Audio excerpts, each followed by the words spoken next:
네, 이번 신당역 사건 워낙 충격적이라 많은 이목이 쏠리고 있습니다만 사실 유사한 범죄로 고통을 받고 있는 이들은 너무 많습니다. 이를테면 오늘도 헤어지자는 여자친구 집에 들어가서 때린 20대 남성이 경찰에 붙잡혔고 며칠 전엔 자신을 변호한 변호사를 스토킹하고 사무실에 불을 지르려 한 40대 남성이 오늘 구속되기도 했습니다. 서윤식 기자 보도 먼저 보시고 신당역 사건 이후 저희에게 자신이 겪고 있는 끔찍한 일을 알려온 한 여성의 이야기도 전해드리겠습니다. 오늘 새벽 0시쯤 인적이 드문 주택가에서 한 남성이 배관을 타고 올라가더니 2층 가정집으로 들어갑니다. 20대 남성이 여자친구 집에 무단 침입한 겁니다. 폭력 전과가 있던 이 남성은 여자친구의 휴대전화를 빼앗고 때리기 시작했습니다. 여성은 전화를 뺏기기 전에 가까스로 112에 전화를 했고 신고 전화에서 비명 소리가 나자 긴급 출동한 경찰이 현장에서 이 남성을 체포했습니다. 남자가 깍깍 지르고 난 게 그 여자 소리만 빽 나다. 내다본 게 차가 두 대가 경찰차라. 경찰에 붙잡힌 남성은 약 1시간 전쯤 진주 시내 거리에서 헤어지자는 여자친구와 실랑이를 벌였습니다. 신고를 받고 출동한 경찰에게 스토킹 경고를 받았지만 곧바로 여자친구 집으로 찾아가 범행을 한 것으로 확인됐습니다. 112에서 그 고함 소리만 가지고 호도 재료를 발령하였고 이 청문을 치고 들어가서 범인을 검거한 사건입니다. 한 변호사 사무실에 무단 침입한 40대 남성. 신호통을 들고 둘러보기 시작합니다.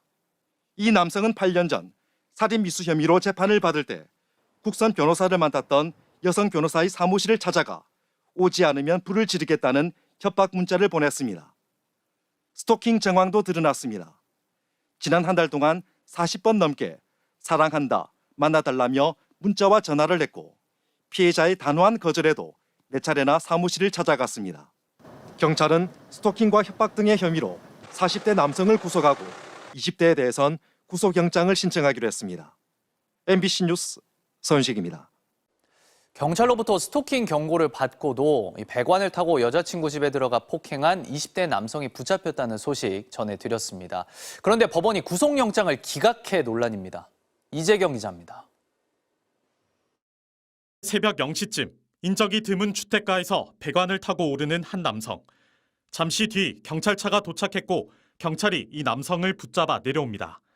20대로 밝혀진 이 남성은 배관을 타고 2층으로 올라가 여자친구 집에 무단으로 들어간 뒤 휴대전화를 빼앗고 2차례나 폭행한 것으로 확인됐습니다.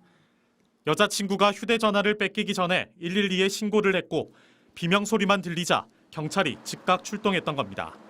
검거되기 1시간 전쯤 경남 진주 시내거리에서 여자친구가 헤어지자고 하자 이 남성은 실랑이를 벌이다 출동한 경찰에게 스토킹 경고까지 받았지만 다시 집으로 찾아가 범행을 저지른 겁니다. 곧바로 경찰은 스토킹 범죄처벌법 위반과 주거침입, 폭행 등의 혐의를 적용해 구속영장을 신청했습니다. 그런데 창원지법 진주지원은 구속영장을 기각했습니다. 기각 사유는 또 도주와 증거인멸의 우려가 없다였습니다. 신당역 스토킹 살인 사건을 계기로 스토킹 가해자의 후속 범죄가 치명적일 수 있다는 점이 드러났고 이 남성이 과거 폭력 전과까지 있었지만 법원은 그대로 풀어진 겁니다. 피해자에 대한 위해 우려의 정도가 지금 매우 높다라고 지금 평가할 수 있는 사건이거든요. 스토킹 가해자들에게 이 정도 해도 구속은 되지 않는구나. 메시지를 주는 것이나 다름없다고 생각이 들거든요. 경찰은 피해 여성이 안전한 장소에서 생활할 수 있도록 하고 풀려난 가해 남성의 생활 동선에 따라 순찰을 강화하겠다고 밝혔습니다. MBC 뉴스 이재경입니다.